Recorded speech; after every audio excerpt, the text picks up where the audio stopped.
வணக்கம் ட்ரேடர்ஸ். இன்னைக்கு வந்து நம்ம ப்ரீ மார்க்கெட் ரிப்போர்ட் தான் பார்க்க போறோம். அதாவது 21ஆம் தேதி பிப்ரவரி இந்த வெள்ளிக்கிழமைக்கான ப்ரீ மார்க்கெட் ரிப்போர்ட். ஸோ இந்த வாரத்தோட கடைசி இந்த மாசம்னு சொல்லிட்டேன். இந்த வாரத்தோட கடைசி நாள் ட்ரேடிங். ஆனா இன்னைக்கு வந்து மார்க்கெட் எப்படி மூவ் ஆகுங்கிறத நம்ம பார்க்க போறோம். ப்ரீ மார்க்கெட் ரிப்போர்ட் ஏன் இம்பார்ட்டன்ட்னு கேட்டீங்கன்னா, யுஎஸ் மார்க்கெட் என்ன மாரி மூவ் ஆயிருக்கு அப்படிங்கிற நமக்கு ஒரு பிரைஸ் ஆக்ஷன் தெரியும். ஸோ இந்த பிரைஸ் ஆக்ஷன் வச்சு தான் நமக்கு இந்தியன் மார்க்கெட் மூவ் ஆறதுக்கு வாய்ப்பு இருக்கு. ஸோ நம்ம ஏன் நான் இத டெய்லியும் தான் சொல்லிட்டு இருக்கேன். ஸோ இது புதுசா வர வியூவர்ஸ்க்காக நான் சொல்றது. என்னன்னா, ஏன் வந்து யுஎஸ் மார்க்கெட்டோட பிரைஸ் ஆக்ஷன் ரொம்ப முக்கியம் அப்படின்னு கேட்டீங்கன்னா, யுஎஸ் மார்க்கெட் வந்து ஒரு குளோபல் எக்கானமிய பாதிக்கும். அதாவது நம்மள இந்தியன் மார்க்கெட்ல 40% இன்வெஸ்ட் பண்றது, இல்ல 40% ஹோல்டிங் வச்சிருக்கிறது எஃப்ஐஐஸ். இன்னொரு 40% டூ 60% வந்து இன்னொரு 50% வந்து டிஐஐஸ் வச்சிருக்காங்க. மீதி இருக்க 5% கூட இல்ல. நான் சொல்றதுலாம் ஒரு 1 டூ 2% தான் ரீட்டெயிலர்ஸ் வச்சிருக்காங்க. ஸோ, அப்படிங்கும்போது பார்த்தீங்கன்னா, அப்போ 40% வந்து எஃப்ஐஐஸ் வச்சிருக்காங்க. ஒரு 50%க்கு பக்கம் வந்து டிஐஐஸ் வச்சிருக்காங்க. மீதி இருக்க 10%ல ஒரு 4, 5 ஒரு 8% பார்த்தீங்கன்னா, பெரிய பெரிய இன்வெஸ்டர்ஸ் அதாவது ப்ரோஸ்ன்னு சொல்லுவாங்க. அந்த பெரிய பெரிய இன்வெஸ்டர்ஸ் ஒரு 20 குரோர்ஸ் இல்லன்னா ஒரு 10 குரோர்ஸ் மினிமம் அட்லீஸ்ட் ஒரு 5 சிஆராவது இருக்கிறவங்க தான், அந்த ஒரு மீதி இருக்க ஒரு 8% வச்சிருக்காங்க. மீதி இருக்க 2% தான் ரீட்டெயிலர்ஸ்ட்ட ஃப்ளோட் ஆயிட்டு இருக்கும். ஸோ, அந்த ஷேர். ஸோ, அதனால இப்ப இந்த எஃப்ஐஐஸும், டிஐஐஸும் என்ன பண்ணுவாங்கன்னா, வேர்ல்ட் எக்கானமி எப்படி இருக்குங்கிறத பார்ப்பாங்க. ஸோ, டிஐஎஸ் நம்ம ஊர்ல இருக்க டிஐஎஸ் வந்து இந்தியால மட்டும் இன்வெஸ்ட் பண்ண மாட்டாங்க. ஃபாரின் மார்க்கெட்ல இன்வெஸ்ட் பண்ணுவாங்க. அப்போ அவங்களுக்கான நியூஸ் கிடைக்கும்போது, குளோபல் எக்கானமி எப்படி இருக்கு அப்படிங்கிறத தான் பாதிப்பாங்க. இப்போ நீங்க யோசிக்கலாம். ஃபார் எக்ஸாம்பிள் நான் சிம்பிளா சொல்லணும்னா, ரஷ்யா, யுக்ரைன் வார் வரும்போது மார்க்கெட் கீழ விழுந்துச்சு. சம்மந்தமே இல்ல. லைக் ஃபர்ஸ்ட் டே அனவுன்ஸ் பண்ணதுலருந்து ஒரு 5 டேஸ்க்கு மார்க்கெட் கீழ வந்துச்சு. அதே மாரி நம்ம இங்க இஸ்ரேல் வார் அனவுன்ஸ் பண்ணாங்க பாலஸ்தீன்ல. ஸோ அப்பயும் பார்த்தீங்கன்னா, மார்க்கெட் கீழ வந்துச்சு. ஏதாவது ஒரு பிரச்சனைனா அப்படியே குளோபல் மார்க்கெட் அஃபெக்ட் ஆகும். அந்த மாரி தான். ட்ரம்ப் வந்தாரு. ட்ரம்ப் வந்து நெறைய டாக்ஸஸ்லாம் போட்ட உடனே மார்க்கெட் கீழ போச்சு. ஸோ அப்போ யுஎஸ் மார்க்கெட் என்ன நடக்குது? எந்த மாரி ஒரு பிரைஸ் ஆக்ஷன் அங்க யுஎஸ் மார்க்கெட்ல இருக்குங்கிறத நம்ம தெரிஞ்சுக்கிட்டா, நம்ம இந்தியன் மார்க்கெட்ல இன்னைக்கு என்ன வந்து பிரைஸ் ஆக்ஷன் நடக்குங்கிறது நமக்கு புரிஞ்சுக்கலாம். ஸோ இப்ப யுஎஸ் மார்க்கெட் பார்த்தீங்கன்னா 3 மார்க்கெட் இருக்கு. ஒண்ணு வந்து S&P 500. ஸோ ஒண்ணு வந்து S&P 500 இந்த இடத்துல நம்ம குடுத்துருக்கோம். 2வது வந்து பார்த்தீங்கன்னா, நமக்கு வந்து டவ் ஜோன்ஸோட இண்டஸ்ட்ரியல் ஆவரேஜ்ன்னு இருக்கு. ஸோ இது வந்து செகண்டரி இண்டெக்ஸ் இம்பார்ட்டன்ட். அடுத்து வந்து பார்த்தீங்கன்னா, நாஸ்டாக் 100ன்னு சொல்லி. ஸோ இது 3 இண்டெக்ஸஸ் இருக்கு யுஎஸ்ல ரொம்ப முக்கியமானது. அப்போ இந்த 3 இண்டெக்ஸஸ்லயுமே பெரும்பாலும் ஒரே மாரி தான் பிரைஸ் ஆக்ஷன் இருக்கும். ஸோ இப்போ நம்ம ஊர் டைமுக்கு வந்து நைட்டு 8:30க்கு ஆரம்பிக்கும். அண்ட் 2:30க்கு முடியும் மார்க்கெட். அப்படிங்கும்போது அ அப்படிங்கும்போது நேத்து யுஎஸ் மார்க்கெட் என்ன இருந்திருக்குன்னா, நம்ம S&P 500ல பார்த்தா, பையர்ஸ் வந்து ஸ்ட்ராங்கா இல்ல. செல்லர்ஸ் தான் ஸ்ட்ராங்கா இருந்திருக்காங்க. அதாவது செல்லர்ஸ் வந்து இனிஷியல் ஆஃப் த மார்க்கெட்லயே மார்க்கெட்ட ரொம்ப கீழ கொண்டு வந்து ப்ராஃபிட் புக்கிங் பண்ணிட்டாங்க. அந்த ப்ராஃபிட் புக்கிங்னால ஒரு புல் பேக். அந்த புல் பேக்குக்கு அப்புறம் திருப்பியும் மார்க்கெட் கீழ வந்து, திருப்பியும் புல் பேக். 3 டைம் டெஸ்ட் பண்ணியிருக்கு. அதுக்கப்புறம் ஒரு புல் பேக். ஸோ 4த் டைம் சக்சஸ் ஆகல. அங்கிருந்து மார்க்கெட் கொஞ்சம் கொஞ்சமா மேல போக ஆரம்பிச்சிருக்கு. ஸோ இதுதான் வந்து பிரைஸ் ஆக்ஷன். ஸோ இந்த பிரைஸ் ஆக்ஷன் இந்த ஒரு மார்க்கெட் ஆ சைக்காலஜி வந்து நமக்கும் அப்ளை ஆகும். அப்போ நம்ம மட்டும் இல்ல. அதாவது பெரும்பாலான வந்து ப்ரோஸ் அதே மாரி டிஐஐஸ் வந்து யுஎஸ் மார்க்கெட்ட பார்த்து தான் ட்ரேட் பண்ணுவாங்க. ஸோ யுஎஸ் மார்க்கெட் மேல போயிருக்கு அப்டின்னா, இந்தியன் மார்க்கெட் மேல போறதுக்கான வாய்ப்பு இருக்குன்னு அர்த்தம். அதே மாரி யுஎஸ் மார்க்கெட்டோட பிரைஸ் ஆக்ஷன் இந்த பிரைஸ் ஆக்ஷன் என்னன்னா, அதாவது புல்லிஷா போகாம பியரிஷா மார்க்கெட் வந்து கீழ வந்து ஒரு சப்போர்ட் எடுத்துட்டு, திருப்பி வந்து கொஞ்சம் மார்க்கெட் ரெக்கவர் ஆயிருக்கு. அதாவது எவ்வளவு டவுன்ஃபால் ஆச்சோ, அதிலிருந்து ஒரு 50% ரெக்கவர் ஆயிருக்கு. நம்ம சிம்பிளா சொல்லணும்னா, மார்க்கெட் வந்து பார்த்தீங்கன்னா, நமக்கு வந்து ஒரு எவ்வளோ எவ்வளோ 46 பாயிண்ட் கீழ விழுந்திருக்கு. ஸோ 46 பாயிண்ட் கீழ விழுந்ததிலிருந்து கரெக்ட்டா பாருங்க. ஒரு 16 பாயிண்ட் அதாவது ஒரு 70% ரெக்கவர் ஆயி, நமக்கு வந்து ஒரு 20 20ல இருக்கு. அதாவது 46 பாயிண்ட் கீழ விழுந்தது. 30 பாயிண்ட் ரெக்கவரி ஆகி ஆல்மோஸ்ட் ஒரு 20 பாயிண்ட் பக்கத்துல இருக்கு. 16.56ன்னு இருக்கு. அத நான் ரவுண்டா 26 20%ன்னு சொல்றேன். ஓகே. ஸோ அப்ப இந்த மாரி தான் நம்ம சைக்காலஜிய புரிஞ்சுக்கணும்.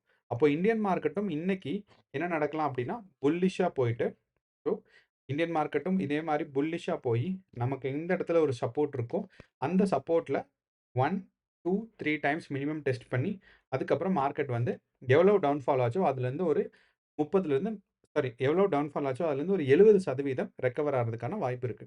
ஸோ, இதுதான் சைக்காலஜி. இப்ப நம்ம மத்த மார்க்கெட்ட அனலைஸ் பண்ணிருவோம். இது S&P 500. ஓகே.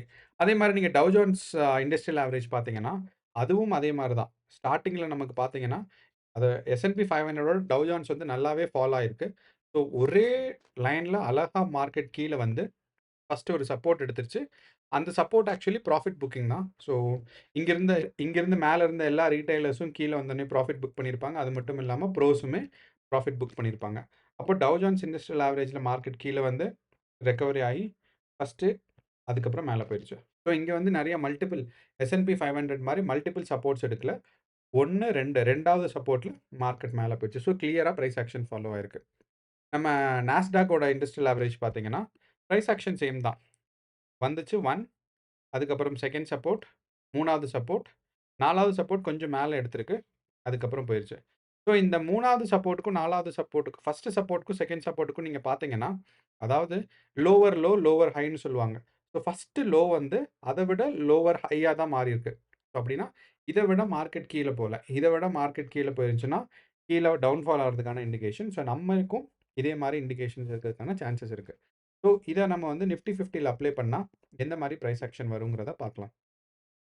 ஸோ அதுக்கு முன்னாடி நம்ம நிஃப்டி 50 நாளையோட சப்போர்ட் லெவல்ஸ் என்ன அப்படின்னு நம்ம பார்த்தோம்னா, நம்ம வந்து சப்போர்ட் லெவல்ஸ் என்ன குடுத்து வச்சிருக்கோம்னா, ஓகே நம்ம அனாலிசிஸ்ல போய் ஓப்பன் இன்ட்ரெஸ்ட் டேட்டா எடுப்போம்.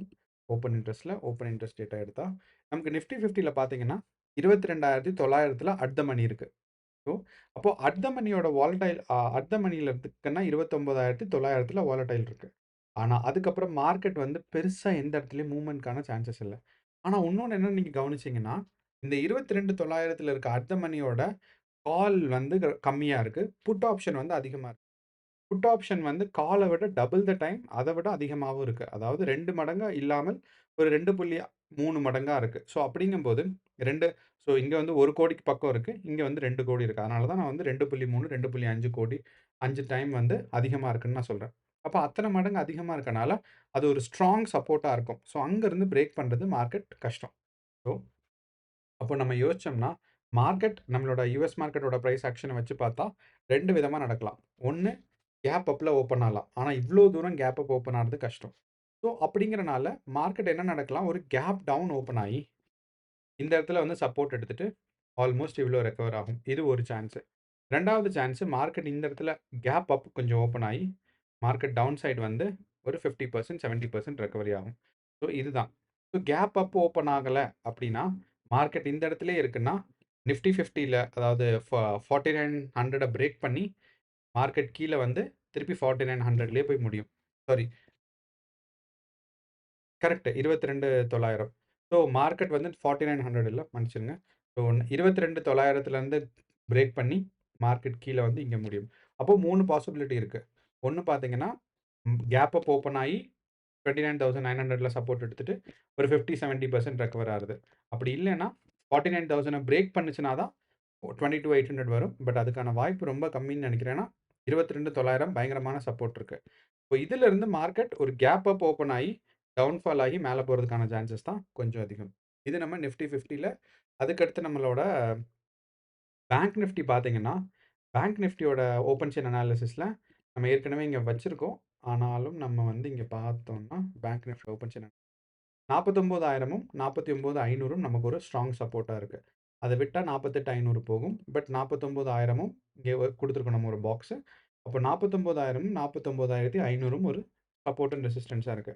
அப்படிங்கிறனால நம்ம இதே ட்ரெண்ட் ஒரு கேப் டவுன் ஃபாலோ ஆயி மார்க்கெட் வந்து இந்த பக்கம் ரெக்கவரி ஆகுறதுக்கான சான்சஸ் நெறையா இருக்கு. ஸோ நிஃப்டி 50 எனக்கு தெரிஞ்சு பிரைஸ் ஆக்ஷன் கொஞ்சம் ப்ராப்பரா ஃபாலோ ஆகுது. இந்த ஒரு லாஸ்ட் ஒரு வாரம்.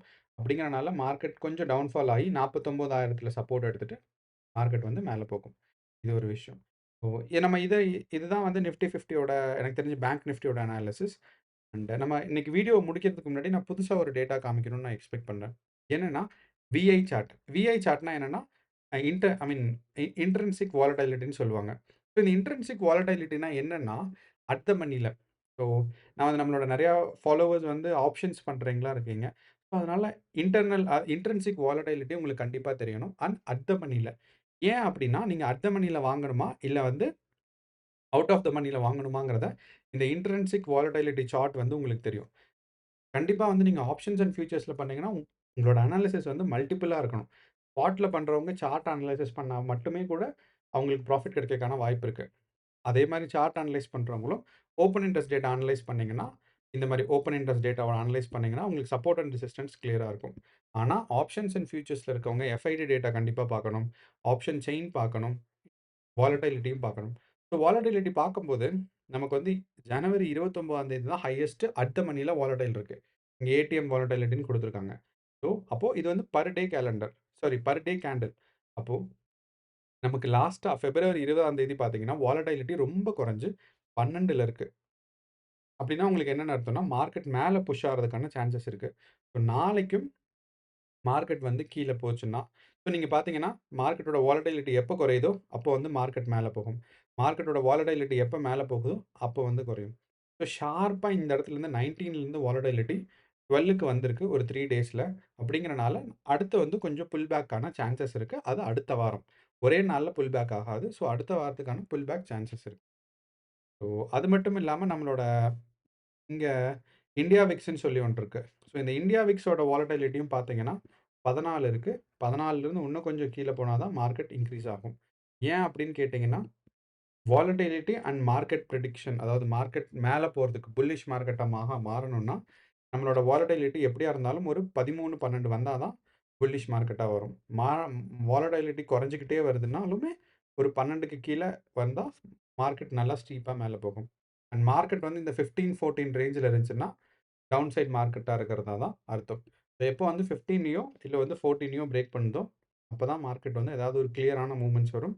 அதுவரைக்கும் சைட்ல தான் நடந்துட்டு இருக்கும்.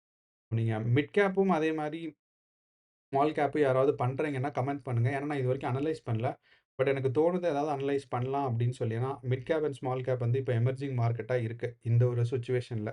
இந்த ஒரு கடைசி 1 வாரம். ஸோ அப்படிங்கிறனால யாராவது ட்ரேட் பண்ணிட்டுருக்கீங்க அப்படின்னு எனக்கு தெரிஞ்சா, நான் நிஃப்டி அண்ட் நிஃப்டி மிட் கேப்பும், நிஃப்டி வந்து ஸ்மால் கேப்பும் அனலைசிஸ் நான் வந்து பண்றேன். ஸோ அத நீங்க பண்றீங்கன்னா கமெண்ட் பாக்ஸ்ல கமெண்ட் பண்ணுங்க. வேற ஏதாவது உங்களுக்கு டவுட்ஸ் இருக்குனாலும் பண்ணுங்க. அதே மாரி தொடர்ந்து நிஃப்டி அண்ட் பேங்க் நிஃப்டியோட ப்ரீ மார்க்கெட், போஸ்ட் மார்க்கெட் ரிப்போர்ட்ஸ்லாம் தெரிஞ்சுக்கிறதுக்கும், அனாலிசிஸ் அண்ட் பிரெடிக்ஷன் தெரிஞ்சுக்கிறதுக்கும் மறக்காம சேனல சப்ஸ்கிரைப் பண்ணுங்க. உங்க ஃப்ரெண்ட்ஸ் அண்ட் ஃபேமிலி யாராவது இருந்தாங்கன்னா, அவங்களுக்கு இந்த வீடியோவ ஷேர் பண்ணுங்க. கண்டிப்பா பயனுள்ளதா இருக்கும். வேற ஏதாவது டவுட்ஸ் இருக்குன்னா, கமெண்ட்ல வந்து கமெண்ட் பண்ணுங்க. நான் வந்து அதுக்கு ரிப்ளை பண்றேன். இல்லன்னா வேற அனாலிசிஸும் பண்ணலாம் நம்ம. நீங்க ஆல் தி பெஸ்ட். நன்றி. வணக்கம்.